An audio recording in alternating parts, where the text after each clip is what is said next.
किसी ने भी जो गैर भाजपाई दल थे उनको रोका नहीं था इस शब्द का इस्तेमाल करने के लिए, जो कि बहुत अच्छा शब्द है, सेकुलरिज्म।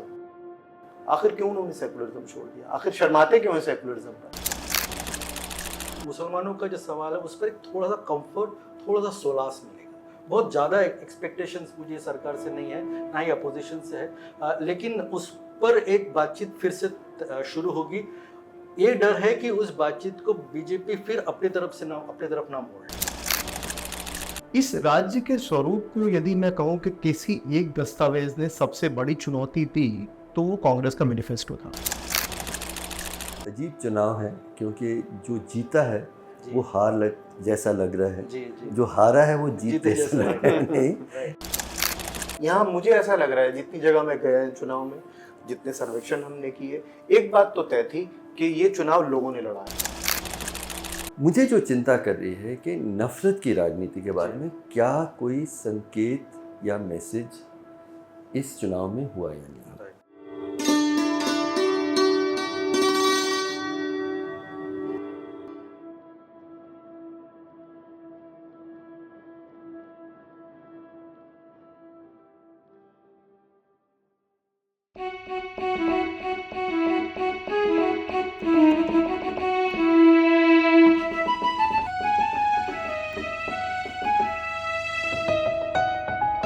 जिंदाबाद, सलाम, नमस्ते।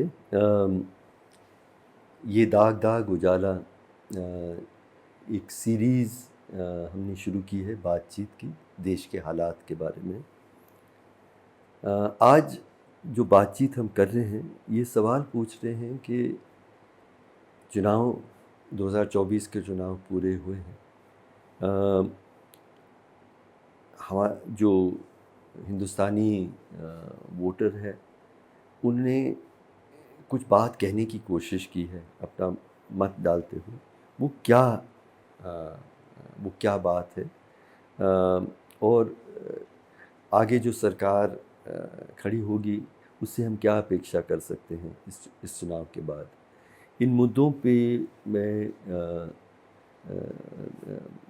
बहुत खुश हूँ कि हम देश के बहुत जाने माने दो राजनीति शास्त्री, पॉलिटिकल साइंटिस्ट को निमंत्रण किए हैं।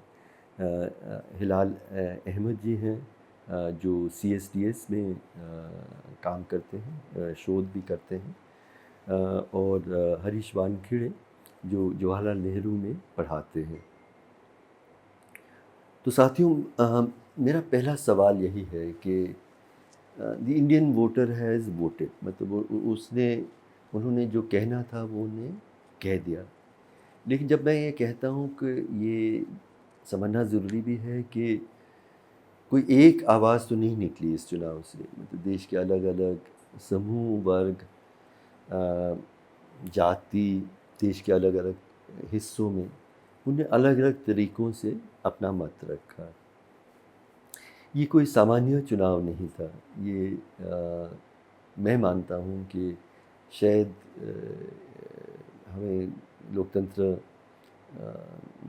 स्थापित होने के बाद ये शायद सबसे अहम चुनाव था, क्योंकि इस चुनाव में हम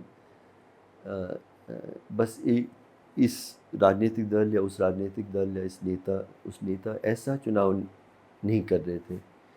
चुनाव ये था कि एक जो संविधान हमें मिला है उसकी कुछ मूल जो एक कल्पनाएं थी, कुछ वादे थे, वो कायम रहेंगे कि नहीं। हम जैसा देश गांधी, नेहरू, अंबेडकर ने कल्पना की थी, क्या ऐसा देश जारी रहेगा कि नहीं। तो इसलिए ये बातचीत बहुत ज़रूरी है कि हम लोग अपने हिंदुस्तानी भाइयों और बहनों से ये समझना चाह रहे हैं कि ये क्या कहना चाहते थे इस चुनाव में। तो हिलाल, आप शुरू करें। अगर हमारे शासकों को आप बताना चाहें कि आप क्या समझें इस चुनाव में। ये आपने बड़ा अच्छा शब्द इस्तेमाल किया, शासक। और जो हमारी अपेक्षाएं हैं और जो हमारे मूल्यांकन वो राजनीतिक वर्ग के होने चाहिए, किसी राजनीतिक दल के नहीं होने चाहिए। तो राजनीतिक वर्ग और राजनीतिक दल का अंतर मुझे लगता है कि समझना ज़रूरी है। और वो इसलिए ज़रूरी है कि, और आपने बहुत अच्छी बात की संविधान की, कि संविधान जो है वो अपने आप में एक दस्तावेज़ है और ज़िंदा दस्तावेज़ है, जिंदा। ये कोई ईश्वरीय चीज़ नहीं है। तो इसकी आलोचना भी हो सकती है, इसमें संशोधन भी हो सकता है, लेकिन दिलचस्प बात यह है कि इसका इस्तेमाल कैसे होता है राजनीति में। तो एक चीज़ है आदर्श और एक है व्यवहारिकता। तो संविधान की व्यवहारिकता को कैसे राजनीतिक वर्ग ने इस्तेमाल किया है और इस चुनाव में उस पर बात करना मुझे ज़्यादा अहम लग रहा है। 3 मोटी बातें मुझे लग रहा है कि इस चुनाव ने हमें बताई हैं। जी। 3 नहीं, मैं 4 कहूँगा। 3 इसलिए मैंने कहा कि एक बात एक दूसरे से जुड़ी हुई है, और वो जो आंकड़े हमें देखने को मिले हैं मत प्रतिशत में, उनसे साबित भी होती हैं। पहली चीज़ तो ये है कि जिस राज्य का स्वरूप पिछले 10 सालों में जो राज्य हमारे सामने बनाया नरेंद्र मोदी की सरकार ने, उसको मैं खैराती राज्य कहता हूँ। एक ऐसा राज्य जो 2 बातें कहता है। एक और वो ये कहता है कि आर्थिक क्षेत्र में जो बाजार है जी। वो अपने आप नियंत्रित कर लेगा, जी। इसलिए राज्य का कोई हस्तक्षेप बाजार में नहीं होना चाहिए। दूसरी ओर ये कहता है कि बाजार से आप प्रभावित तो बहुत है नागरिक, तो आपकी भलाई के लिए मैं आपको कुछ लाभकारी योजनाएं दे देता हूँ, खैरात में है। आपको मैं खैरात में कुछ योजनाएं देता हूँ, और इसका कोई कानूनी पक्ष नहीं है। इस खैराती राज्य में और लोक कल्याणकारी राज्य में अंतर है। लोक कल्याणकारी राज्य वो है जहाँ पर के नागरिक का ये अधिकार है कि जो आप मुझे लोक कल्याण की बात कर रहे हैं वो मेरा अधिकार है, आपकी खैरात नहीं है। यहाँ पर जो आप मुझे दे रहे हैं वो खैरात पर दे रहे हैं। वही नरेगा और right to education, food security act, ये हक नागरिक ये नागरिक का हक है, और यहाँ पर आपको उज्ज्वला दिया जा रहा है। जी। अब ये मेरी अपनी उसके ऊपर है, जब तक चाहूंगा दूंगा, जब चाहूंगा आपको रोक लूंगा, और मेरी दया है आपके ऊपर, इसलिए मैं कर रहा हूँ। तो पहला राज्य का ये स्वरूप, इस राज्य के स्वरूप को यदि मैं कहूँ कि किसी एक दस्तावेज ने सबसे बड़ी चुनौती दी तो वो कांग्रेस का मैनिफेस्टो था। कांग्रेस के मैनिफेस्टो ने पहली बार ये कहा, और जो नव संकल्प न्याय की बात की गई उसमें कहा गया कि वर्क, वेलफेयर और वेल्थ, इन तीनों चीज़ों का समावेश होना चाहिए। तो एक जो हमें एक विडंबनापूर्ण स्थिति दिख रही है वो इन 2 विचारों में दिख रही है राज्य के। पहली मोटी बात इस चुनाव ने ये साबित की है। दूसरी बात जो है वो है सामाजिक न्याय की बात। अब ये 3 जो आपने फिर से समझ लें आप, मतलब काम, कल्याण और धन, ये तीनों की उत्पत्ति होनी चाहिए और इनमें समन्वय होना चाहिए। ये नहीं होगा कि मैं ये कहूँ कि, और ये क्योंकि राजनीतिक वर्ग का इस पे पूरी तरह से सहमति है कि हम बाजार के द्वारा प्रायोजित अर्थव्यवस्था ही चलाएंगे, इस पर पूरे, चाहे वो लेफ्ट हो या राइट हो, सबकी सहमति है। तो कांग्रेस का मैनिफेस्टो उससे तो अलग नहीं जाता। लगभग सबकी सहमति है, उससे अलग नहीं जा रहा है, लेकिन वो ये कह रहा है कि खैराती राज्य नहीं चले। तो ये दोनों राज्यों की परिकल्पनाओं में एक मुझे लग रहा है एक टकराव है, और उस टकराव से जो मैंडेट हमें मिला वो परिलक्षित हो रहा है। एक बात, एक मोटी बात तो ये है। दूसरी बात है सामाजिक न्याय की बात। जाति जनगणना की बात हुई, बिहार में हो भी गया। जाति की बात बहुत मुखर रूप से आई। एक तरफ जाति, और ये सामाजिक न्याय की जो राजनीति है ये पुरानी वाली सामाजिक न्याय की राजनीति नहीं है, 1990 वाली। कैसे फर्क है इसमें? फर्क ये है कि 1990 वाली सामाजिक न्याय की जो राजनीति थी वो मोटे तौर पर ऊपरी स्तर पर बात कर रही थी कि हम एक कोई ऐसा कोalition बना लें जिसमें कि मुसलमान भी आ जाएं, ओबीसी भी आ जाएं, दलित भी आ जाएं। अब यहाँ ज़मीन पे बात, और इसीलिए जाति जनगणना, और हरीश मुझसे ज़्यादा जानते हैं, वो इस पर ज़्यादा बताए डालेंगे, जाति जनगणना और सामाजिक न्याय का संबंध आर्थिक भेदभाव के साथ में भी है। आर्थिक दया बराबरी और सामाजिक न्याय 2 मोटी बातें, दोनों को इकट्ठा हम देखना चाह रहे हैं। इसको भाजपा ने और विशेषकर प्रधानमंत्री नरेंद्र मोदी ने कोशिश की कि वो हिंदुत्व के सांचे में ढाल लें, और उन्होंने ये कहना शुरू किया कि दलितों का आरक्षण लेकर मुसलमानों को दिया जाएगा। एक मोटा आंकड़ा मैं आपको बताऊंगा जो हमारे सर्वेक्षण में आया। आंकड़ा ये था कि क्या भारत के दलित ये मानते हैं कि उनका आरक्षण लेकर मुसलमानों के दलितों को दिया जाएगा? नहीं। 57% दलितों ने यह कहा कि मुसलमान दलित भी हो और हिंदू दलित भी हो, तभी ऐसी कैटेगरी जो शेड्यूल कास्ट की कैटेगरी है वो पूरी तरह से सेकुलर होगी। यानी एफर्मेटिव एक्शन जो है उसका सेकुलर होना। ये 57% लोग, 57% लोग। और वो लोग याद रखिए, वो ये बात जानते हैं कि जो कांग्रेस का मैनिफेस्टो है या इंडिया अलायंस की मोटी बात है वो ये है कि 50% का कैप हटाने की जरूरत है। आप ये मत रखिए कि 50% आप कर देंगे और नई जातियां लाते रहेंगे, उसमें झगड़ा होगा। जब तक आप वो कैप नहीं हटाएंगे। और आर्थिक गैर बराबरी दूसरी अहम बात। जो तीसरी बात है उसके दो पक्ष हैं और फिर मैं अपनी बात खत्म करूंगा, और वो ये है कि एक सहमति है राजनीतिक वर्ग की मुसलमानों के बारे में, और वो सहमति ये है कि भाजपा ने शुरुआत की थी ये कहते हुए सबका साथ सबका विकास, और वो बड़ा अजब है कि एक तरफ आप सबका साथ सबका विकास कहते हैं लेकिन संसद में आप ये भी कहते हैं कि हम सच्चर कमीशन को मानते हैं, लेकिन जब सच्चर कमीशन रिपोर्ट की मूल बात पर बात करने की होती है यानी आरक्षण या वक्फ, तब आप चुप्पी साध लेते हैं, बल्कि ये भी कहते हैं कि हमारी प्रिंसिपल पोजीशन ये है कि हम रंगनाथ मिश्रा कमीशन रिपोर्ट की जो सिफारिश है उसको नहीं मानते। ना सिर्फ आरक्षण बल्कि मतलब ज्यादा संसाधनों का, उसके ऊपर तो प्रधानमंत्री बहुत कुछ बोले हैं, उसमें पर वो बहुत जरूरी है। हाँ, सभी लोग जानते हैं उसको, तो वो एक चीज है। लेकिन इसका एक और पक्ष, जो तीसरी बात का दूसरा या चौथा भी आप कह सकते हैं, ये चौथा जो अर्थ है और वो बहुत खतरनाक है, और वो है रिलीजनाइजेशन ऑफ पॉलिटिक्स, यानी राजनीति का धर्मीकरण। हम अक्सर बात करते रहे सालों से कि धर्म और राजनीति दो अलग अलग चीजें। अब ये नहीं, अब आप पूरा राजनीतिक वर्ग कहीं ना कहीं पर वो उसकी स्वीकृति है कि आप सार्वजनिक विमर्श में धर्म का इस्तेमाल कर सकते हैं।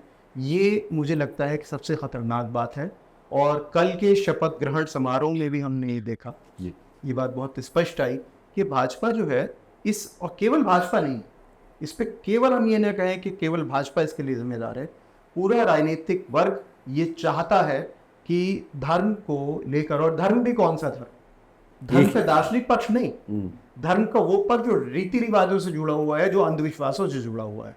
तो धर्म के अंधविश्वास को हम बढ़ा रहे हैं राजनीति में। ये चार मोटे अर्थ इन चुनाव में आए हैं। तो हरीश, हिलाल ने बहुत बहुत सुंदर तरीके से इस चुनाव में जो सवाल देश के नागरिकों के सामने खड़े थे, जो अहम सवाल, उसका विश्लेषण आपने किया। मैं फिर से आपसे पूछ रहा हूँ कि मतदाता क्या बोल रहा है या बोल रही हैं, इसमें आपकी क्या समझ है? आपका बहुत धन्यवाद सर, मुझे यहाँ इस चर्चा में सम्मिलित करने के लिए। एक तो कि जो हिलाल कह रहे थे कि बहुत गहरा, और उन्हें जो जिस तरह का विवरण उन्होंने दिया कि वो तो ऑफ कोर्स है, लेकिन जैसे कल मेरे पिताजी कह रहे थे कि इस बार का जो चुनाव है उसमें हम लोग देखेंगे कि लगभग सारे लोग खुश हैं कि भाजपा को बहुमत नहीं मिला, फिर भी इसलिए खुश है कि प्रधानमंत्री मोदी तीसरी बार प्रधानमंत्री बन गए। कांग्रेस इसलिए खुश है कि 100 के आसपास सीटें आई है। आरजेडी और समाजवादी पार्टी और बाकी तमाम राजकीय दल है वो भी खुश है कि हम लोग नेशनल पॉलिटिक्स में कुछ कर पाएंगे। यहाँ तक कि लेफ्ट के 8 MP इस बार पार्लियामेंट में है। तो लगभग सभी को खुश करने वाला एक चुनाव लोगों को दिखाई दे रहा है। लेकिन मुझे लगता है कि इससे ज़्यादा गहरी बात हुई है इस चुनाव में, वो ये कि जिस तरह से भाजपा की राजनीति चल रही थी पूरे इस पिछले 10 सालों के दौरान, कि वो दुनिया का सबसे बड़ा संगठन है, वो उसके पास हज़ारों मास ऑर्गेनाइजेशंस है, उसके पास मोदी जैसा एक iconic God like figure leader है, और वो समझ रहा है कि वो जो चाहता है वो कर सकता है। उसके अलावा जिस तरह से मीडिया को कंट्रोल किया गया इस पूरे 10 सालों के दौरान, और जो मीडिया का इस्तेमाल अपनी राजनीति सीखने के लिए की गई, वो एक बड़ा चैप्टर इस बार दिखाई दे रहा था। उसके साथ जो पब्लिक इंस्टीट्यूशंस थे, ईडी, सीबीआई और तमाम तरह के इंस्टीट्यूशन इंक्लूडिंग इलेक्शन कमीशन, जी। इसको जिस तरह से उन्होंने रोप इन किया और अपने फायदे के लिए इस्तेमाल किया, तो एक ऐसे माहौल में ये लोग चुनाव लड़ रहे थे और उनका इस माहौल में चुनाव हारना, कम से कम 30 पैसों का जो इस्तेमाल है, करोड़ों करोड़ों सारे कैपिटलिस्ट लॉबीज उनके साथ है। तो ऐसी एक पार्टी जो इतने सारे इतना पावरफुल पार्टी जब इलेक्शन लड़ रही थी, तो किसी को लग नहीं रहा था 6 महीने पहले कि बीजेपी को हराया जा सकता है। और ऐसे माहौल में जब बीजेपी हार रही है, लगभग 30-35 सीटें उनकी कम हो रही है और मेजोरिटी नहीं बना पा रही है, तो इसका एक बड़ा एक मैसेज हम लोगों को, मुझे लगता है, समझना पड़ेगा कि जिस तरह की राजनीति चल रही थी उस दौरान और भाजपा जिस तरह से कोशिश कर रही थी कि वो सर्वोपरि है और इसके ऊपर कोई नहीं जा सकता है, उसको एक बड़ी ठेस पहुंची है। और वो जो ठेस पहुंची उसमें जो 2-3 बड़े राज्य आए हुए जिन्होंने इस ठेस को पहुंचाने में मदद की, उत्तर प्रदेश, महाराष्ट्र, हरियाणा, राजस्थान, इन जो बड़े राज्यों में बीजेपी की सीट कम हुई है, उसका विश्लेषण मुझे लगता है इस वक्त करना जरूरी है कि क्या ऐसा कुछ हुआ है जिसके वजह से इतनी शक्ति रहने के बाद, इतना सामर्थ्य रहने के बाद, इतना पावरफुल लीडर रहने के बाद भी उत्तर प्रदेश जैसे राज्य में बीजेपी आधी से ज्यादा सीटें हार रही। क्या बड़ा कारण, आप इसके लिए क्या बड़ा एक तो मुझे लगता है कि जिस तरह से अलायंस पार्टनर्स ने इस बार जो अलग अलग अलायंसेस बने हैं, खास करके इंडिया जो अलायंस है, उसमें खास करके सोशल जस्टिस, कॉन्स्टिट्यूशनलिज्म को लेकर जो एक बड़ा मुद्दा इस बार उछला गया कि भाजपा चाहे कितना भी जोर लगा ले, वो कॉन्स्टिट्यूशन को तोड़ नहीं सकती, या उसको अगर भाजपा को रोकना है कि कॉन्स्टिट्यूशन को बदले, इसलिए लोगों को आज उतरना पड़ेगा। और मुझे लगता है कि खास करके उत्तर प्रदेश और महाराष्ट्र में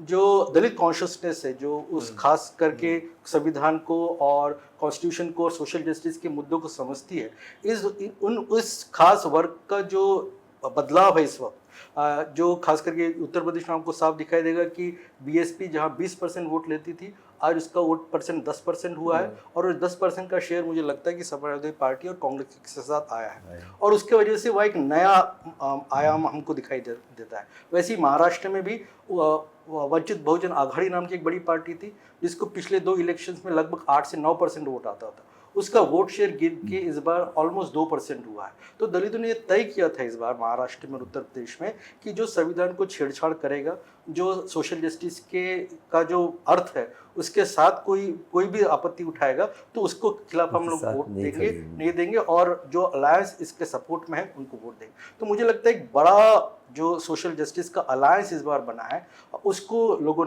का समर्थन मिला है और उसकी वजह से भाजपा बुरी तरह से इस बार हारी है। बहुत एक दोस्त ने मुझे लिखा था कि ये एक अजीब चुनाव है क्योंकि जो जीता है वो हार जैसा लग रहा है, जो हारा है वो जीत जैसा लग रहा है। नहीं,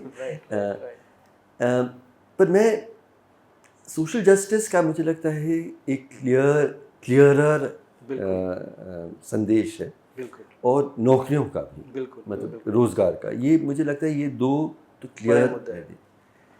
मुझे जो चिंता कर रही है कि नफरत की राजनीति के बारे में क्या कोई संकेत या मैसेज इस चुनाव में हुआ या नहीं, क्योंकि जब इतिहास लिखा जाएगा इस हमारे देश का पिछले 10 सालों का, अगर उसका मतलब मोस्ट डोमिनेंट क्या याद रखा जाएगा, मुझे लगता है कि ये एक वक्त था जहाँ नफरत और डर का ये देश मतलब बहुत व्यापक हो गया था, नफरत भी और डर भी। क्या इसके बारे में, और ख़ास करके मुसलमानों के ऊपर जो हेट स्पीच, लिंचिंग, प्रधानमंत्री से शुरू होकर सब ने जिस तरह की नफरती बातें कहीं, धर्म संसद में लोगों ने यहाँ तक कहा कि कत्लेआम होना चाहिए, उसका जवाब दिया है या नहीं दिया है, और अगर दिया है तो क्या? फिलहाल आप क्या कहेंगे? नहीं, पहले तो जो आपका ये सवाल है, मुझे लग रहा है कि पिछले 10 सालों में हमें ये समझना होगा कि ऐसा क्यों हुआ जी, और फिर क्या इसका जवाब आया या नहीं आया। और हरीश की बात को पहले थोड़ा मैं आगे बढ़ा दूं कि एक बहुत दिलचस्प आंकड़ा और भी है, और वो ये है कि जो बीजेपी का वोट शेयर तकरीबन 36-37%, जो कि कम नहीं, किसी भी तरह से कम नहीं है, कम नहीं हुआ। 240 सीटें हैं, वो भी कम नहीं है। और और पहले चरण के चुनाव के बाद जिस तरह से मुसलमानों का विरोध या मुसलमानों के प्रति नफरत की राजनीति हुई है, उसको भी हमें नहीं भूलना चाहिए, क्योंकि उसके बावजूद ये 36-37% का मत प्रतिशत आया है। बावजूद या उसके कारण, ये भी बहुत जरूरी हाँ, है। बावजूद या उसके कारण एक और आंकड़ा मैं आपको सामने रखना चाहता हूँ, और वो आंकड़ा सिर्फ हमारा CSDS का आंकड़ा नहीं है। पिछले 10 सालों में जितने भी सर्वेक्षण हुए हैं, चाहे वो समाजशास्त्र के क्षेत्र में हो, राजनीति में हो, हमारे हों, PU के हों, इंडिपेंडेंट ऑर्गेनाइजेशंस के हों, कुछ लोगों ने एथनोग्राफी भी किया है, जब भी आप ज़मीन पर जाते हैं, लोगों से पूछते हैं कि ये देश क्या सिर्फ हिंदुओं का है, तो हिंदू खड़े होकर कहते हैं कि नहीं, ये सबका है। क्या मुसलमान इस देश के हिस्सा नहीं है? हिंदू खड़े होकर कहते हैं कि नहीं, मुसलमान इस देश का हिस्सा है। लेकिन आम लोगों के पास में वो भाषा नहीं होती राजनीति की जिसमें वो अपने भावों को सही से प्रदर्शित कर सकें। अब जो बात आपका सवाल है, मैं उस पर लौटता हूँ, ऐसा क्यों होगा? देखिए, एक ऐसा जिसे अंग्रेजी में अपरेटस कहा जाता है। मैं थोड़ा सा आपको टोकना भी चाहता हूँ। मुझे लगता है कि भाषा है भी। मैंने बहुत जगहों में लोगों से बात की और सबसे गरीब लोगों में मेरा काम रहा है।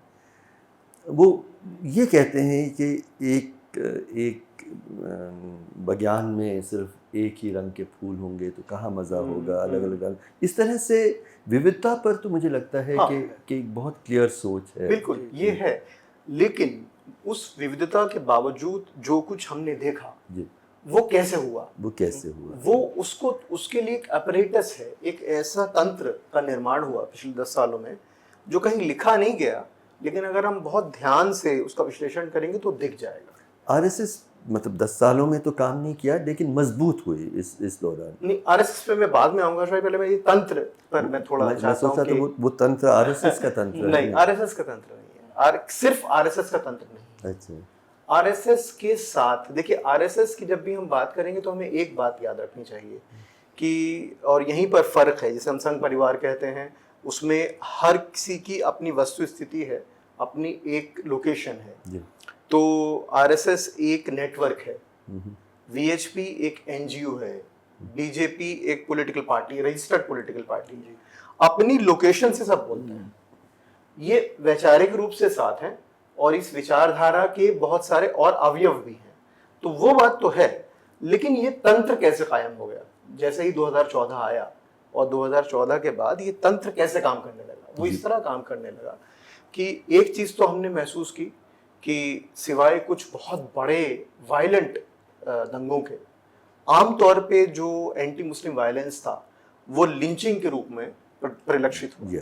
ठीक है, अब अगर आप दंगा, और ये मैं बहुत खराब बात बोल रहा हूँ, मैं ये चाहता हूँ कि कभी हिंसा की तुलना नहीं करनी चाहिए।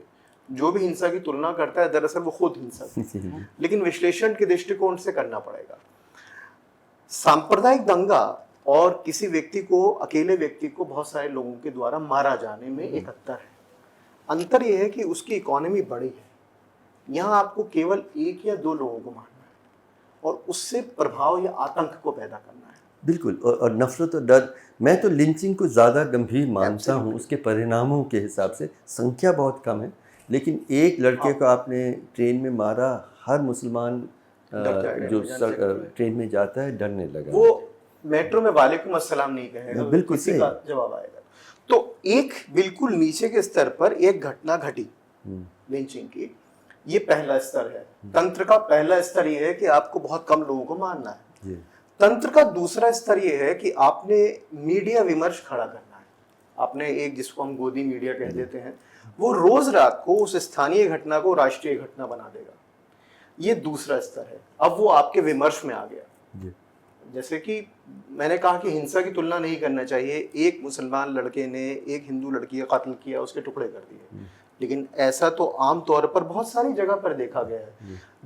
एक हिंदू और एक मुसलमान का झगड़ा हुआ, आपने उसे सांप्रदायिक झगड़ा कह दिया, लेकिन अगर 2 हिंदुओं का झगड़ा हुआ तो हम उसको सांप्रदायिक नहीं कहेंगे। तो एक जो नीचे का स्तर था वो कैसे राष्ट्रीय एक मुद्दा बन गया। ये मीडिया ने, इस पे एक सेक्शन ऑफ मीडिया ने, अब कह रहे हैं सरकार, मीडिया और नहीं, मैं पहले इसको पूरा कर देता हूँ, फिर आप और समराइज करूँ मैं, फिर आप उसको बताइएगा। पहले एक घटना घटी स्थानीय स्तर पर फिर मीडिया ने उसका विमर्श बनाया राष्ट्रीय स्तर पर, फिर जो सेकंड लेवल लीडरशिप थी बीजेपी की, उसने उन लोगों का समर्थन किया जिन्होंने उस काम को किया था। मंत्री तक जाकर उन लोगों को मालाएं पहना रहे हैं जिन्होंने कुछ लोगों की लिंचिंग की है। सेकंड और फर्स्ट लेवल दोनों। हाँ, लेकिन फर्स्ट लेवल सबसे टॉप लीडरशिप चुप रहती है और वो बहुत दिन बाद बोलती है कि ऐसा नहीं करना चाहिए। तो आपने ऊपर से ही नीचे मैसेज दे दिया जी। ये तंत्र बन गया और इस तंत्र ने एक आतंक का माहौल और एक नफरत का माहौल को लेजिटिमाइज कर दिया और ऐसा लगने लगा कि इस देश का हर हिंदू मुसलमान का दुश्मन है। जो आप कह रहे थे बात, मैं उसी पर लौटूंगा। जितना हम नीचे जाते हैं, लोगों से बात करते हैं, तो अब वो एक शक हो जाता है कि आप और हम दोनों साथ साथ खाते पीते हैं, सब सारे काम अच्छे बुरे साथ करते हैं, लेकिन शक हो जाता है। तो वो शक कहाँ से पैदा होता है? क्योंकि ये तंत्र इसी तरह से खड़ा हुआ है। एक तो पहली बात ये है कि ये तंत्र स्थापित हो गया। क्या इसने इसका जवाब दिया? क्या इस चुनाव में इस तंत्र का जवाब दिया? यही मेरा सवाल है। वाकई कुछ हद तक दिया, कुछ हद तक नहीं दिया। इसलिए दिया कि यहीं पर सवाल केवल भाजपा के नेताओं से या भाजपा से या संघ परिवार से नहीं पूछना चाहिए। किसी ने भी जो गैर भाजपाई दल थे उनको रोका नहीं था इस शब्द का इस्तेमाल करने के लिए, जो कि बहुत अच्छा शब्द है, सेकुलरिज्म। आखिर क्यों उन्होंने सेकुलरिज्म छोड़ दिया? आखिर शर्माते क्यों है सेकुलरिज्म पर? फिलहाल सेकुलरिज्म शब्द ने इस्तेमाल किया, मुस्लिम शब्द से डर लगता है। कांग्रेस मैनिफेस्टो में इतनी अच्छाई है, लेकिन मुस्लिम शब्द एक बार पूरे मैनिफेस्टो में 10 साल गुजरे हैं जब मुसलमानों के साथ इतना ज़्यादा हिंसा हुई, आपने उसका नाम तक लेने से संकोच किया। हाँ? आप मुस्लिम कैंडिडेट्स को नहीं उठा रहे हैं। मुझे लगता है कि सही है कि भाजपा ने का तंत्र ने एक ऐसा माहौल बनाया जहाँ सेक्युलर पार्टीज भी कहीं ना कहीं आपने उस विमर्श को स्वीकार कर लिया, ग्रहण कर लिया है और उसके मुताबिक फिर अपनी राजनीति चलाने की कोशिश तो जैसे अब ये, लेकिन ये जो आपका ये है कि मुसलमानों को टिकट देना, मुझे लग रहा है कि इस पर हम अलग से बात करें, केवल हम इस पर बात करें तो इन चुनाव ने काफी हद तक, यहाँ मुझे ऐसा लग रहा है जितनी जगह मैं गया इन चुनाव में, जितने सर्वेक्षण हमने किए, एक बात तो तय थी कि ये चुनाव लोगों ने लड़ा है और लोगों ने लड़ा है, ये पार्टियों ने नहीं लड़ा। और ये अभी आपने ये बात कही ना कि आपके पिताजी जो बात कह रहे थे, वो बात बिल्कुल ठीक है। इसीलिए लोग खुश हैं कि हमको हमारी आवाज हमने मतलब ये जैसे शहंशाह जैसे राजा की कुर्सी हिला दी, बस हम में इतनी शक्ति है, ये भी लोग भी समझ पा रहे हैं। परसों मैं कहीं से गुजर रहा था तो काफी लोग जो भगवा अपना डालने बैठे थे, वो लोग बात कर रहे थे, मंडी हाउस की बात है, वो लोग बाहर बैठ के चाय पी रहे थे, पता लग रहा था विजिबली कि ये लोग भाजपा समर्थक हैं। और मैंने उड़ते उड़ते एक बात सुनी, और वो बात ये थी कि कभी भी अपनी तारीफ अपने मुंह नहीं करनी चाहिए, दूसरों को करने देते तो ठीक था। तो ये मुझे लग रहा है कि ये मैसेज, और 2-3 लेख खुद भाजपा के नेताओं ने और संघ के नेताओं ने लिखे हैं इस बात की ओर इशारा करने के लिए कि इस देश में घमंड नहीं चल सकता।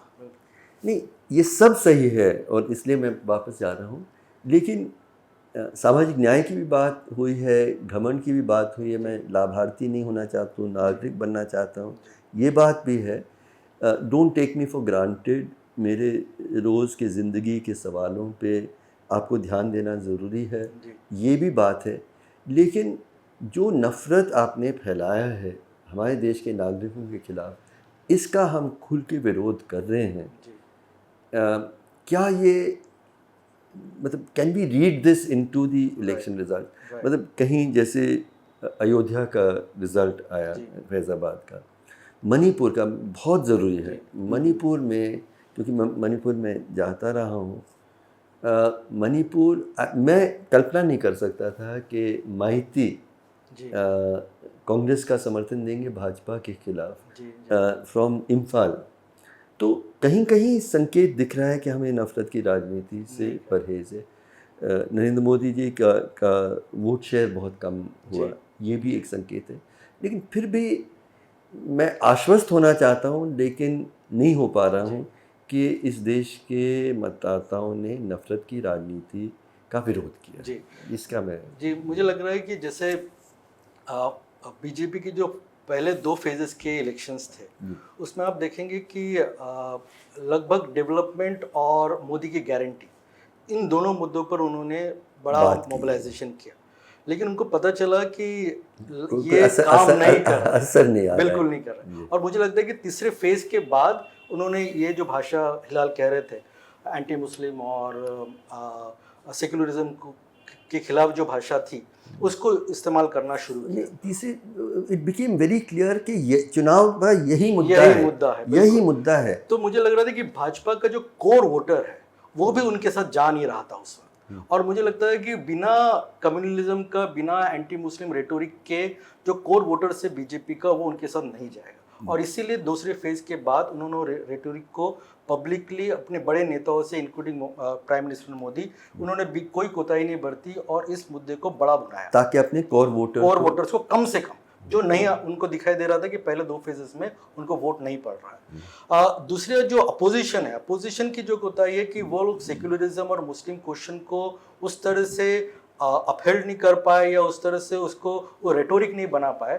मुझे लगता है कि उस पॉलिटिकल स्ट्रेटेजी के वजह से वो लोग कर रहे हैं। नैतिक साहस की कमी, बिल्कुल कमी है, बिल्कुल कमी है। और इसीलिए मुझे लगता है कि जो दूसरा पार्ट है कि सोशल जस्टिस और कॉन्स्टिट्यूशनलिज्म, ये रेटोरिक बनाना और उसके आधार पर जो नॉन मुस्लिम वोटर्स है, खास करके जो हिंदू वोटर्स है, उनका जो गरीब तबका है, जो पिछड़ा तबका है, उसके साथ एक वार्तालाप खड़ा करना, और जो बीजेपी को कंसिस्टेंटली वोट दे रहा है, खास करके जिसको हम लोग ईबीसी कहते हैं उत्तर प्रदेश और बिहार में, उनको रेटोरिक में लाना और उसको लार्जर कैंपेन का हिस्सा बनाना, ये एक स्ट्रेटेजी का पार्ट था। और इसलिए सोशल जस्टिस बनाम सेक्युलरिज्म तो नहीं हुआ, लेकिन सेक्युलरिज्म कहीं थोड़ा सा पीछे चला गया और सोशल जस्टिस और कॉन्स्टिट्यूशनलिज्म और उसके साथ जो आप कह रहे थे महंगाई का मुद्दा, इन्फ्लेशन का मुद्दा, अनएम्प्लॉयमेंट का मुद्दा, ये मुद्दे थोड़े से ज़्यादा बड़े हो गए और वो बीजेपी को उन मुद्दे के खिलाफ कोई बहुत ज़्यादा जवाब नहीं था। जो उनका जवाब था वो कम्युनलिज्म ही जवाब था। और इसीलिए जब सोशल जस्टिस का मुद्दा भी उठा तो बीजेपी ने कोशिश की उसको भी कम्युनलाइज कर दे, उसमें भी कोशिश की कि ये हिंदू बनाम मुसलमान कर दे। लेकिन मुझे लगता है कि कहीं ना कहीं कांग्रेस का और इंडिया अलायंस का जो स्ट्रेटेजी थी इस बार कि कम से कम मुसलमानों के इश्यूज पर हम लोग बीजेपी से ना भिड़े, सोशल जस्टिस और कॉन्स्टिट्यूशन और इन्फ्लेशन और अनएम्प्लॉयमेंट और बाकी जो रोज़मर्रा के इश्यूज है उसको बड़ा किया जाए, और उससे जो उनकी इंगेजमेंट होगी वो वहाँ यहाँ के गरीबों के साथ, यहाँ के पिछड़ों के साथ, यहाँ दलितों के साथ ज़्यादा सही बनेगी। और उससे जो बीजेपी का सपोर्ट बेस है वो किस सेक्टर इंडिया के पास आ सकता है, और मुसलमान तो हमारे पास जस्ट रखे हुए ही है। तो मुझे लगता है स्ट्रेटेजी का पार्ट था जिसके वजह से सेक्युलरिज्म और मुसलमान को सवाल जो है वो हाशिए पे चला गया और सोशल जस्टिस कुछ मुद्दे हैं जो हाशिए पे नहीं जाने चाहिए। बिल्कुल, ऐसा मेरा मानना है। मैं नाज़ी जर्मनी को मैंने बहुत गहराई से उसका अध्ययन किया है, और मुझे लगता है कि मान लीजिए कि मैं नाज़ी जर्मनी के बीच में रह रहा हूँ और हर बात कर रहा हूँ, लेकिन यहूदियों की बात नहीं करूँगा, तो फिर क्या इतिहास आपको क्या कहेगा? जैसे मैंने कहा कि स्ट्रेटेजी है, एक strategic on some moral questions. नहीं, वो तो एक्सपेक्ट नहीं कर सकते। अगर गांधी जी एक स्ट्रेटेजिक होते, जब पार्टीशन हुआ और 10 लाख लोगों ने एक दूसरे की कत्ल की मजहब के नाम पे, अगर वो स्ट्रेटेजिक होते तो हम कैसा देश होते? तो इसलिए वो एक्सपेक्ट करना इस समय के नेताओं से, इस समय की पार्टियों से मुझे लगता है बहुत ज़्यादा हो जाएगा कि कांग्रेस वो मॉरल क्लेम कर पाएगी कि वो मुसलमानों के साथ अडिग है, खड़े हैं, और उनको बचाने के लिए भाजपा का जो प्रपंच चलाते हैं वो लोग उसमें भी शामिल हो जाएंगे।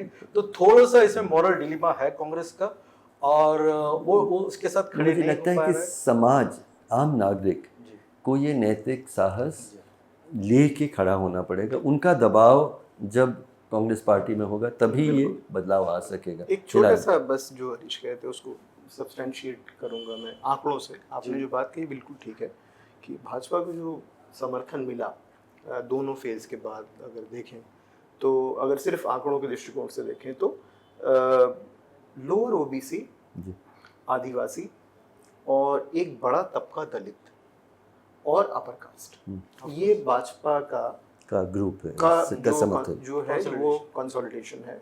और क्रिश्चियन जुड़ गया है इस बार, लेकिन वो बहुत कम है हर्ष भाई। अच्छा। 14% हमारे आंकड़ों के हिसाब से 14%, और वो कई जगह पर होता है कि आपको कॉन्स्टिट्यूएंसी लेवल पर, जैसे अगर आप मुझसे पूछें तो बहुत दिलचस्प बात यह है कि इस बार पूरे चुनाव में मुसलमानों का बीजेपी को जाने वाला जो मत है वो 7.5 यानी 8 मान लीजिए आप।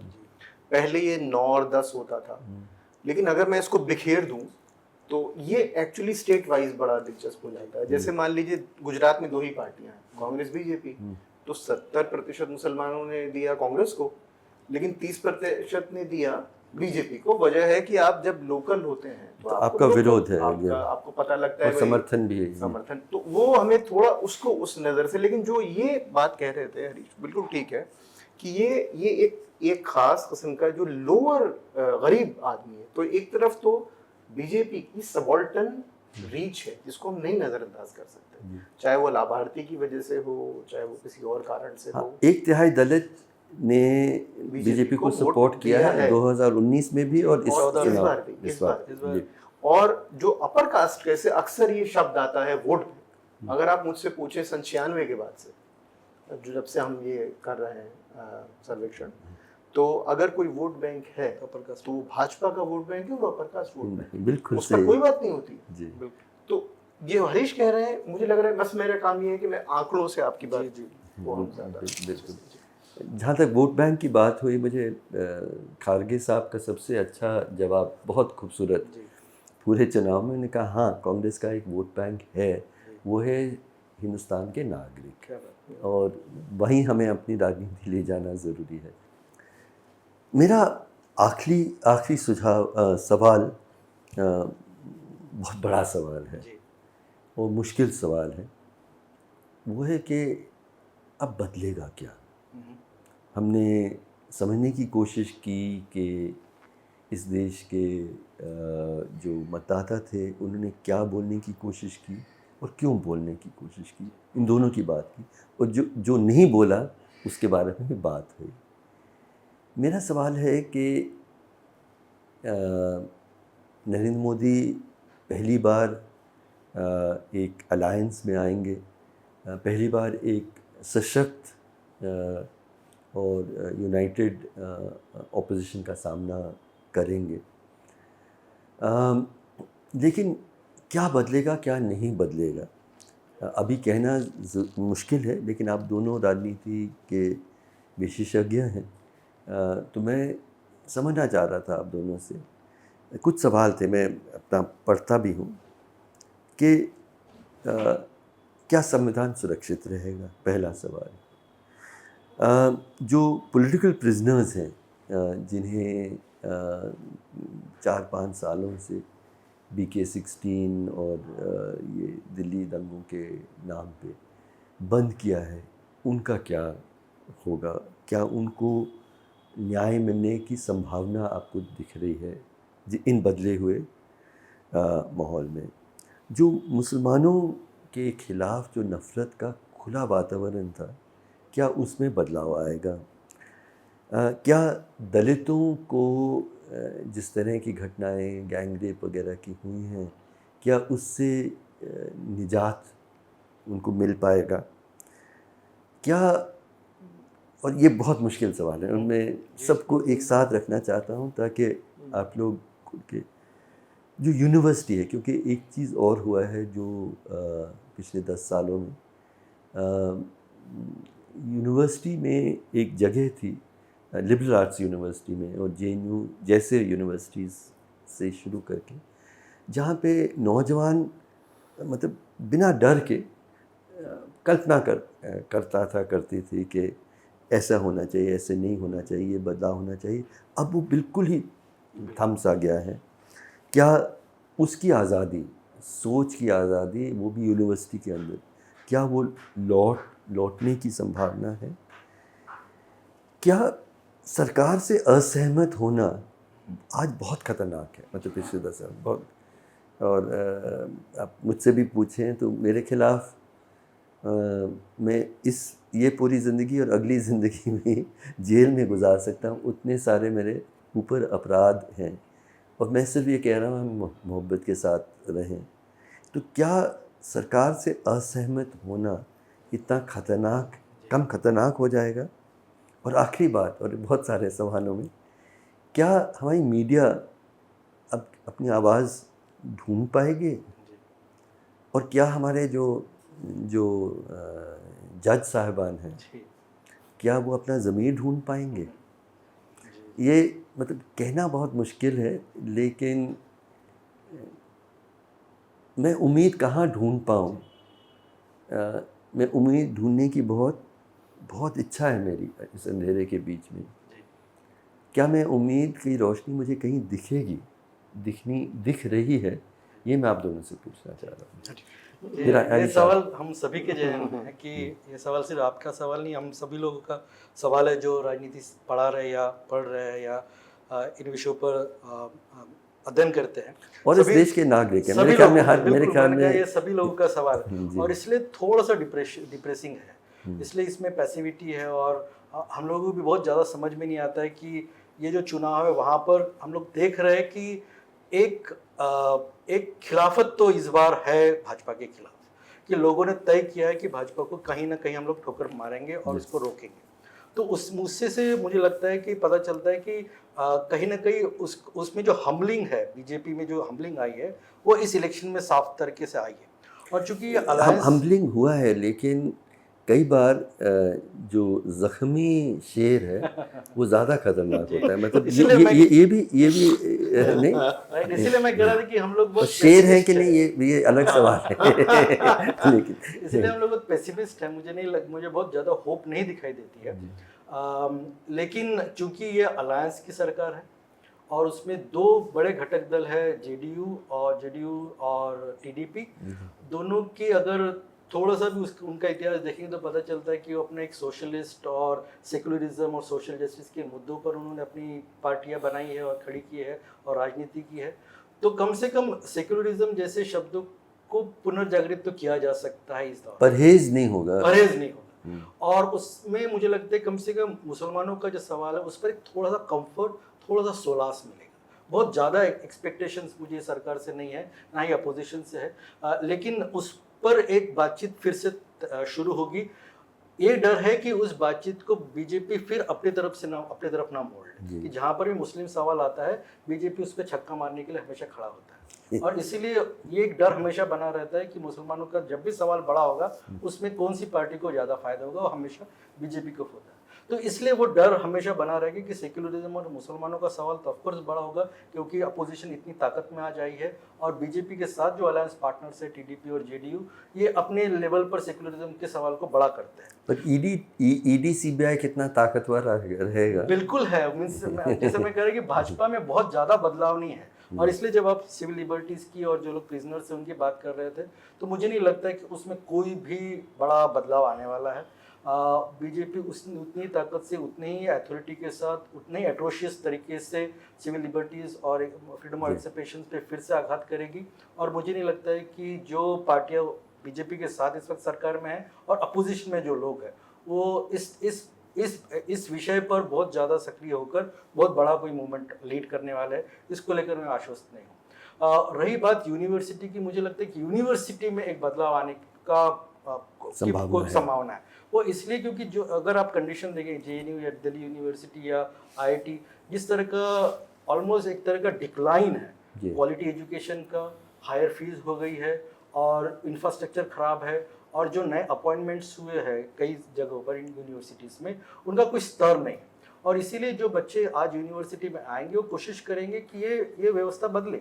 और इसीलिए एक्सपेक्टेशंस है कि नई जनरेशन के जो विद्यार्थी इन यूनिवर्सिटीज़ में जाएंगे वो अपने लेवल पर प्रयास करें, वो ये स्टूडेंट मोबिलाइजेशन करे, मूवमेंट खड़ी करे, इश्यूज रेज करे। तो एक स्टूडेंट्स मोबिलाइजेशन और मूवमेंट से अपेक्षा की जाती है कि यूनिवर्सिटी में जो चल रहा है उसके खिलाफ एक मूवमेंट खड़ा करे, और वो एक पॉसिबिलिटी है, क्योंकि जो व्यवस्था यूनिवर्सिटी के अंदर आप देख ही रहे हैं कितनी वाहियात और इतनी बदसूरत है वो व्यवस्था कि उसमें कोई पॉसिबिलिटी नहीं। दुनिया का इतिहास भी बताता है कि अगर जहाँ भी चीज़ें बहुत बहुत गलत रास्ते पे जा रहे हों, नौजवान ही सही रास्ते दिखाता है। क्या उसकी अपेक्षा आप कर रहे हैं कि बिल्कुल मैं कर रहा हूँ। मुझे लगता है कि यूनिवर्सिटी के अंदर वो ताकत है, और नौजवान चाहता भी क्या है कि अच्छी एजुकेशन, अच्छी शिक्षा व्यवस्था हो, अच्छा इंफ्रास्ट्रक्चर हो, अच्छी पढ़ाई हो और नौकरी के लिए लायक बने। लेकिन जिस तरह की यूनिवर्सिटी इन 10 सालों और नौकरी मिले भी और जिस तरह की यूनिवर्सिटी इन 10 सालों में इन सरकारों ने बनाई है वहाँ पर कोई यह व्यवस्था है नहीं। इसलिए आने वाला विद्यार्थी सही में आतुर है कि भैया इन यूनिवर्सिटी को बदला जाए, और हो सकता है कि यूनिवर्सिटी के लेवल पर ये मूवमेंट खड़ा हो ये इश्यूज बड़े हो और उसमें बदलाव आए। तो ये एक्सपेक्टेशन नौजवान साथियों के साथ है कि वो इसको बदलाव में बड़ा प्रयास करेंगे। तीसरा जो हम लोग हमेशा इस पूरे दौरान बात है कि खासकर गरीब वर्ग, पिछड़ा वर्ग, दलित वर्ग, आदिवासी वर्ग, इसके साथ इन सरकारों ने बहुत कुछ नया नहीं किया है। और इसीलिए चूंकि ये इस सरकार के अपोजिशन में ये मुद्दे बड़े हुए हैं और जो अपोजिशन चुन के आया, जो 100 और 230 के आसपास जो एमपीज चुन के आया है, वो इन्हीं के मत के अधिकार के वजह से आया है। और इसीलिए अपोजिशन को ज़रूरत पड़ेगी कि गरीबों का सवाल, दलितों का सवाल, पिछड़ों का सवाल इस बार मुखर हो, बड़ा हो। और उनका अगर सवाल बड़ा होता है तो बीजेपी हमेशा डिफेंसिव में रहेगी। और अगर वो सवाल बड़ा नहीं होता है तो मुझे नहीं लगता कि बीजेपी का कोई भी कारण है कि वो शिथिल हो, संभले या कुछ भी ऐसा करे जो एक इस देश की प्रोग्रेसिव मूवमेंट के साथ जा सकता है। आखिरी में मुझे ये लगता है कि कम से कम ये जो 16 मिला है इस बार, उससे ये तय हुआ है कि आने वाले 5 सालों में हिंदू राष्ट्र नहीं बनने वाला है। ये तय है, ये तय कम है से कि ये 3 लोग बैठ के जैसे फैसले करते आ रहे थे वो संभव नहीं होगा। और हिंदू राष्ट्र का जो बाकी कदम बाकी थे 2025 तक, आरएसएस के 100 साल तक, वो नहीं होगा। जी बस यहाँ तक। हिलाल, आप हर्ष भाई, उम्मीद कहाँ ढूंढूं? नहीं, आपके जो सवाल हैं वो बहुत दिलचस्प है, लेकिन 2 तरह के हैं। एक वो सवाल है जो तंत्र से हैं जी, और एक वो सवाल है जो नैतिक है जो और समाज से है। और समाज से है। तो नैतिक और तंत्र के सवालों को देखने, अब यहाँ गांधी जी की तस्वीर लगी है तो हम तो सब गांधी जन हैं। तो गांधी की पद्धति बड़ी अहम है और वो हमेशा ये कहते हैं कि जो नैतिक है उसको हमें पाना तो है, लेकिन जो वास्तविक है उससे नज़र नहीं चुरानी है। और जो वास्तविक है उसमें, चूँकि हमारा जिस चीज़ से हमने बात शुरू की थी, इन चुनाव से, हमारा विमर्श चुनाव केंद्रित है। ये दुर्भाग्य की बात है जी। हम हमेशा चुनाव को बहुत केंद्र में रखकर राजनीति को देखते हैं, लेकिन राजनीति उससे बड़ी चीज़ है। अभी जो हो रहा है, जिस तरह का है, उसमें मुझे सबसे बड़ा संकट जो लगता है वो अवस्था और व्यवस्था का लगता है। ये हम जो देख रहे हैं वो एक अवस्था है, एक चीज़ थी जो बदल गई, एक स्थिति थी जो थोड़ी बहुत बदल गई है, लेकिन व्यवस्था नहीं बदली है। व्यवस्था वैसी ही है, पेशेवर राजनीति बिल्कुल वैसे ही चलेगी। 99 कांग्रेस के सांसद 5 साल क्यों इंतजार करेंगे? मेरा ये सवाल है कि मैं, मान लीजिए मैं 55-56 साल का व्यक्ति हूँ, मेरे पास 20 साल राजनीति के हैं, मैं 5 साल और क्यों इंतजार करूंगा? और मुझे पैसे का लोभ है, मुझे क्या ताकत है कि मैं कांग्रेस में रहूं? तो ये चीज मुझे लग रहा है कि जिसे हम पॉलिटिकल, जिस बात शुरू हुई थी राजनीतिक वर्ग, उसकी नैतिकता को थोड़ा सा हमें दोबारा से सोचना चाहिए। और विचार का संकट है। विचार का संकट इसलिए भी है क्योंकि समाज में विचार का संकट है। समाज में विचार का संकट इसलिए, जो आप जो काम कर रहे हैं हर्ष भाई, वो काम इतना जरूरी काम है कि भाई आपकी बात को लोग हंसते हैं जब आप कहते हैं कि नहीं, नफरत की बजाय मोहब्बत की बात है। मोहब्बत, लेकिन अगर हम गांधी को देखें, वही तो है, तो बदली गांधी ने भाई। अब हिंद स्वराज उठाकर देखिए तो पहले से आखिर तक यही बात है कि इतिहास जो है वो दरअसल झगड़े नोट करता है, मोहब्बत नोट नहीं करता। तो हमें कहीं ना कहीं पर उस मोहब्बत को आर्टिकुलेट, गांधी की पद्धति की सबसे बड़ी खूबी ये थी कि वो उसको आर्टिकुलेट कर पाए, एक राजनीति उसकी बना पाए। हमारी परेशानी ये है कि हम उस राजनीति से कहीं उस विचार को, हम बिखरे हुए हैं जी। हमारा विमर्श बिखरा हुआ है, हम उसको इकट्ठा करना है। तो ये तो बड़ी बात है। लेकिन जो आपके जो अभी तात्कालिक सवाल हैं, मुझे, मैं बिल्कुल सहमत हूँ हरीश की बातों से। तात्कालिक सवालों में वो तो गति तो जो थी उस पर थोड़ी लगाम तो लगेगी, इसमें कोई दो राय नहीं है। लेकिन मेरे मन में, देखिए, मुझे पूरी आस्था इस बात में है, जो काम आप कर रहे हैं उसमें मेरी पूरी आस्था है और मुझे मालूम है बदलाव वहीं से आएगा, इसके लिए मैं आशावान हूँ। लेकिन मैं राजनीतिक वर्ग से कतई मेरी आशा नहीं है। मुझे ये मालूम है कि, और ये सवाल हम शायद इस बातचीत में नहीं ले पाए, मुसलमान वाला, कि मुसलमान जो प्रतिनिधित्व का सवाल है, उस पर अगर वाकई में किसी व्यक्ति को सबसे ज्यादा स्पष्टता थी तो वो नेहरू थे। लेकिन हमने ये देखा कि 1991 के बाद, और मैं खास तौर से 1991 कह रहा हूँ, हमने नेहरू के साथ अन्याय किया है। बीजेपी का 2014 का युग बहुत बाद का है, उससे पहले 20 सालों में हम बहुत बड़ा अन्याय नेहरू के साथ कर चुके हैं। वो क्लैरिटी कि आपको कहाँ ये सांप्रदायिक हो जाएगा और कहाँ ये प्रतिनिधित्व का सवाल रहेगा, ये क्लैरिटी नेहरू को थी। अगर हमारे पास समय हो तो मैं 2 मिनट इस विषय जरूर पर बात जरूर करना चाहता हूँ। जरूर जरूर। अक्सर ये बात होती है कि मुसलमानों की नुमाइंदगी खत्म हो रही है। आप किसी भी मुस्लिम बस्ती में जाइए और जाके पूछिए कि ये नेता है कैसा है, उसकी राय उसी किसी महिला या पुरुष की राय अपने मुसलमान नेता के बारे में कैसी है। और ये बात दलित नेताओं के बारे में भी कही जा सकती है, उनके ऊपर वो भरोसा नहीं करते। सवाल यह है कि क्या हम ये जो नंबर का खेल खेलते हैं, क्या यही सच है? नेहरू को इस बात का पता था और सांप्रदायिकता को वो हमसे ज्यादा देख चुके थे अंग्रेजों के जमाने में। तो नेहरू ने दरअसल 3 अलग अलग खेमे बनाए।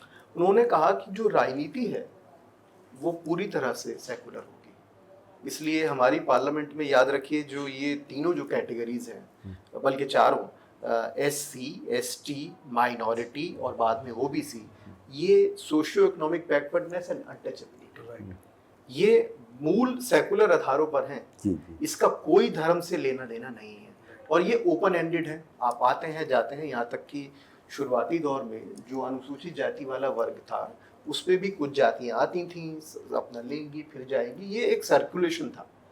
ये बाबा साहब का, और बाबा साहब ने तो इस पर सबसे ज़्यादा लिखा है, जी इस विषय पर सबसे ज़्यादा लिखा है। उनके जो आखिरी प्रतिवेदन है संविधान सभा में वो तकरीबन यही है कि इनको हम सेकुलर रखेंगे। नेहरू और अंबेडकर को ये क्लैरिटी थी कि इसमें हमें धर्म को नहीं घुसाना है। फिर आता है मसला अफर्मेटिव एक्शन का।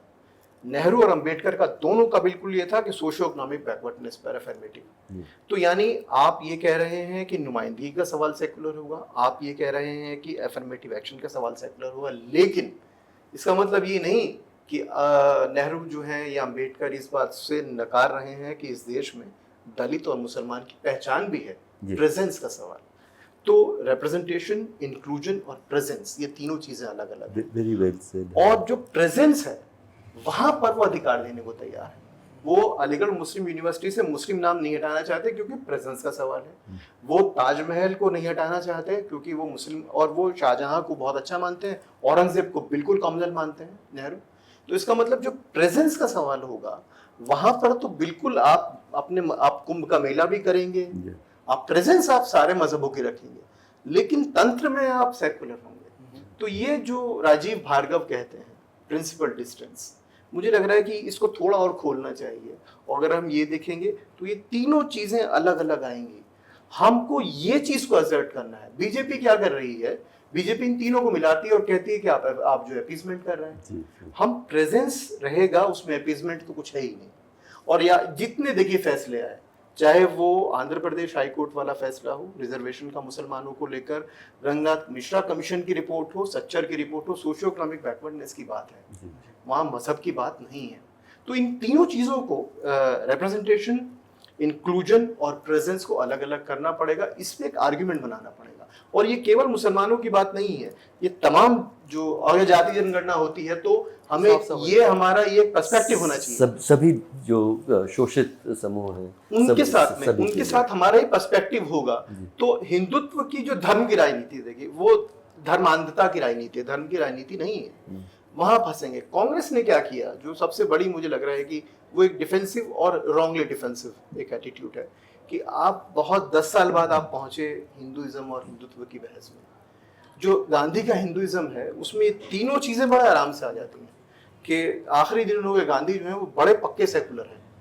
वो ये कहते हैं राज्य बिल्कुल हस्तक्षेप नहीं करेगा, आपको करना है सोमनाथ का मंदिर बनाइए, पैसे इकट्ठे कीजिए, बनाइए, आप खुद करिए। तो ये क्लैरिटी हमें लगता है कि अगर हमारे समाज में होगी तो राजनीतिक वर्ग चाहे कितना ही पेशेवर हो जाए वो हमारे समाज को ठग नहीं सकता। नहीं तो बदलाव राजनीति से नहीं आएगी, आप ये कह रहे हैं, समाज से आएगा, समाज से आए। और समाज की तैयारी कितनी है, ये बहुत बड़ा सवाल वो है। हम उसके लिए जिम्मेदार हैं। हम जिम्मेदार हैं, बिल्कुल। मैं नाज़ी जर्मनी की बात कर रहा था। हम लोग समझते हैं कि नाज़ी जर्मनी में जो 60 लाख यहूदियों का नरसंहार हुआ उसके ज़िम्मेदार थे हिटलर। मैं समझ पाया हूँ कि उसके ज़िम्मेदार थे आम जर्मनी के लोग। और ये जो बदलाव पिछले 10 सालों में यहाँ हुआ है उसका भी जिम्मेदारी आम हिंदुस्तानी है। और जो मेजॉरिटी कम्युनिटी है, जो प्रभावशाली समूह हैं हिंदू समाज के अंदर, उनको मतलब आत्माध्ययन करना ज़रूरी होगा कि क्या वो एक ऐसा देश चाहते हैं जहाँ गैर बराबरी हो, जहाँ डर हो, जहाँ नफ़रत हो, या फिर जहाँ हम लोग, मैं अपने तरीके से ज़िंदगी गुजार रहा हूँ, आप, मुझे लगता है कि उम्मीद शायद आज कम है, एक थोड़ा सा हमें जगह मिला है, थोड़ी सी सांस लेने की संभावना है, लेकिन बदलाव ये चुनाव नहीं लाएगा। बदलाव हम और आप लाएंगे, और तभी लाएंगे जब हम लड़ेंगे उसके लिए, और उसमें सामाजिक न्याय और सांप्रदायिक एकता और जो आर्थिक तौर पे बराबरी, मुझे लगता है ये तीनों लड़ाइयाँ इकट्ठा जब हम ला पाएंगे तभी ये होगा। लेकिन इतना भर है कि साथियों, हमारी बातचीत से, कि देश जिस अंधेरे में पहुंच गया था उससे कुछ बाहर निकला है, और एक पूरे संविधान अलग कर दिया जाएगा, एक हिंदू राष्ट्र की स्थापना होगी, जो देश के मुसलमान नागरिक हैं उन्हें दूसरे श्रेणी के नागरिक के हैसियत से जीना पड़ेगा। ये डर तो मेरे ख्याल में छट गया है कुछ वक्त तक, लेकिन राजनीतिक दल हमें इससे निजात नहीं दिलाएंगे। हम और आप नागरिकों को ही, अगर हम मोहब्बत का, बराबरी के समाज को चाहते हैं, हमें ही लड़ना पड़ेगा। इस लड़ाई में आप भी शामिल हों। जिंदाबाद।